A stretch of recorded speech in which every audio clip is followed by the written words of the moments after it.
As Casas Pintadas localizam-se no coração da cidade de Évora, a escassos metros de monumentos como o Templo Romano ou a Sé Catedral. Durante muitos anos julgou-se que aqui tivesse sido a morada do navegador Vasco da Gama em Évora. Alguns relatos indicam que o seu paço tinha o exterior decorado com pinturas e douramentos representando índios, animais e árvores exóticas. Essa decoração terá originado o nome da Rua das Casas Pintadas, mais tarde renomeada como Rua Vasco da Gama.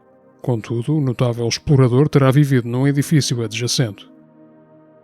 O imóvel que hoje conhecemos sob a designação Casas Pintadas pertenceu a Dom Francisco da Silveira, cujo brasão surge pintado nas abóbadas e pode também ser visto no seu túmulo, no convento do Espinheiro. Este nobre, nascido em cerca de 1459, era filho de Fernão da Silveira, Coudelmor e diplomata. Esta família afirmava descender de Giraldo Sem Pavor, cavaleiro medieval quase mítico que surge representado no brasão da cidade de Évora.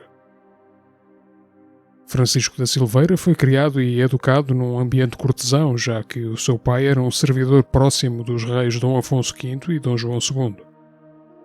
Recebeu do pai o título de Coudelmor, sendo depois nomeado cavaleiro do Conselho del Rei.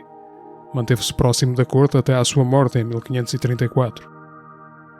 Os edifícios das Casas Pintadas terão sido agregados ao património da família em 1478. Francisco da Silveira terá reformulado o conjunto a partir de 1513, incluindo o notável alpendre pintado.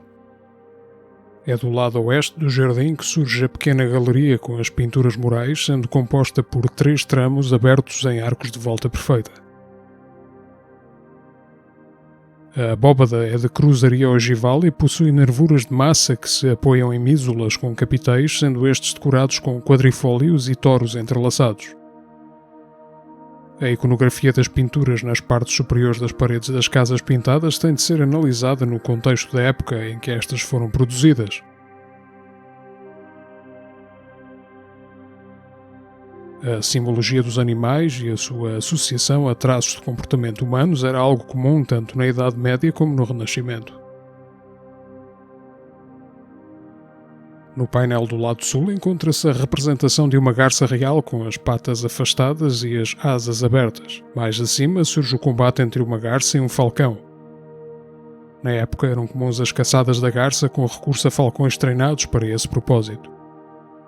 Este confronto constitui uma alegoria para caracterizar o duelo amoroso, em que a garça é o elemento feminino e o falcão o masculino. No segundo painel, que foi danificado pela abertura de uma porta atualmente tapada, surgem lebres, mochos ou corujas e pássaros em voo. Do lado esquerdo vemos uma arpia com corpo de ave e rosto de mulher, e do lado direito uma sereia. Ambas se enquadram no mito das sereias, as com corpo de ave ligadas à tradição clássica grega, mitos de Jasão e de Ulisses, e as com corpo de peixe à influência nórdica.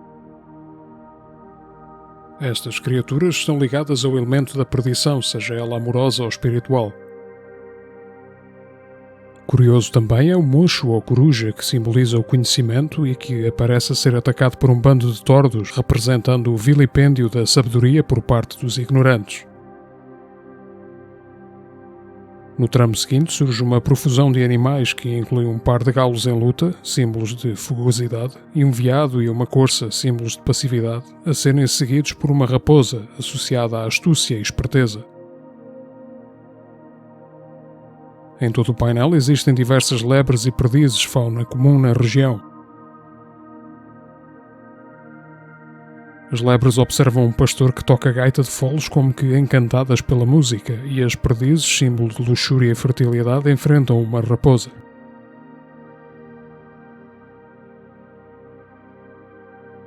No tramo subsequente estão representadas diversas criaturas fantásticas, sendo a composição dominada por uma enorme hidra ou centro, cujas 7 cabeças constituem um paralelo com os 7 pecados capitais. São também 7 os animais que a rodeiam e aparecem confrontar: um cisne, um lagarto, um grifo, um leão, um pequeno dragão, uma pantera e um pavão. Todos podem ser associados a virtudes como a vigilância e a prudência, no caso do lagarto e dragão, ou a força e o amor divino, no caso do cisne, leão, pantera e grifo. pavão, que é representado com a cauda aberta, surge associada à ressurreição devido às suas magníficas penas que renascem a cada primavera e à imortalidade. Acreditava-se que a sua carne era resistente à decomposição. No painel mais pequeno, sobre a porta de acesso à capela, podemos observar um falcão com uma lebre nas garras, simbolizando a vitória sobre a luxúria, e um pelicano que fere o peito, alimentando as crias com o seu sangue e carne. Este pelicano eucarístico tem relação direta com o sacrifício de Jesus Cristo. À direita surge um basilisco, criatura lendária, mistura de ave com réptil, que teria nascido de um ovo de galo negro e que aniquilava as vítimas com o olhar, sendo um símbolo do mal e do diabo. Hoje sabemos que a pintura das abóbadas, incluindo a da capela, ocorreu numa única empreitada. Contudo, a das paredes aconteceu em 2 períodos distintos, sendo a secção inferior a mais recente.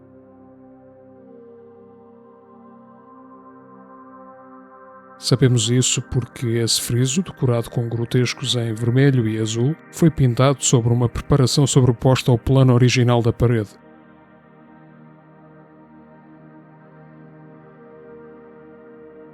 Não há, todavia, praticamente nenhuma sobreposição às figuras da parte superior, o que leva a crer que este espaço foi deixado livre para a criação de um rodapé, fosse ele pintado ou eventualmente coberto com azulejos. A esta arcada exterior junta-se um quarto tramo a norte, separado dos restantes por uma parede onde se abre uma porta em arco de volta perfeita, suportado por 2 colunas com capitéis em mármore branco. Este compartimento funcionava como capela. Apresenta uma pintura mural do século XVII representando a Sagrada Família no desterro, enquadrada por um retábulo fingido.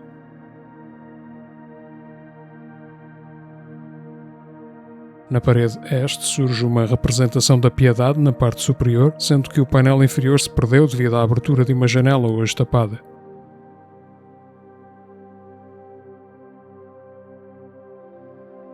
Todo o espaço em redor dos painéis, com figurações religiosas, é preenchido com motivos grotescos similares aos visíveis na galeria, mas com qualidade de execução inferior. Na parede oeste é possível ver uma representação de São Cristóvão com o menino aos ombros e na secção superior uma missa de São Gregório. Algumas destas pinturas foram sobrepostas a outras que aqui estavam anteriormente, indicando que o espaço foi usado continuamente. É possível que esta capela e algumas das pinturas no seu interior tenham sido criadas durante as remodelações efetuadas pela Inquisição em 1634. Foi nessa primeira metade do século XVII que este imóvel foi desmembrado de modo a servir de habitação aos bispos inquisidores do Tribunal do Santo Ofício. Abandonado após a extinção da Inquisição, voltaria a ser transformado no final do século XIX para albergar o Teatro Eburense, então conhecido como o Teatro das Casas Pintadas.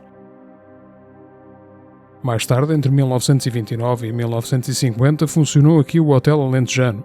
Seria novamente abandonado até à sua aquisição pelo engenheiro Eugênio de Almeida. Ali se instalou o Instituto de Estudos Superiores a partir de 1963. Só em 1991 é chamada a atenção para a progressiva deterioração dos frescos. Finalmente, em 2001, a Fundação Eugênio de Almeida procedeu a escavações arqueológicas, bem como ao estudo e à restauração das pinturas. Em 2002 passou a funcionar aqui o Fórum Eugênio de Almeida, que dispõe de um espaço para exposições e que possibilita a visita às pinturas murais, integradas no Centro Histórico de Évora, que está classificado pela Unesco como Património Mundial desde 1986. Muito obrigado por ter vindo connosco à Descoberta de Portugal. Se gostou do vídeo, por favor clique em gosto e subscreva o canal para acompanhar as nossas novidades.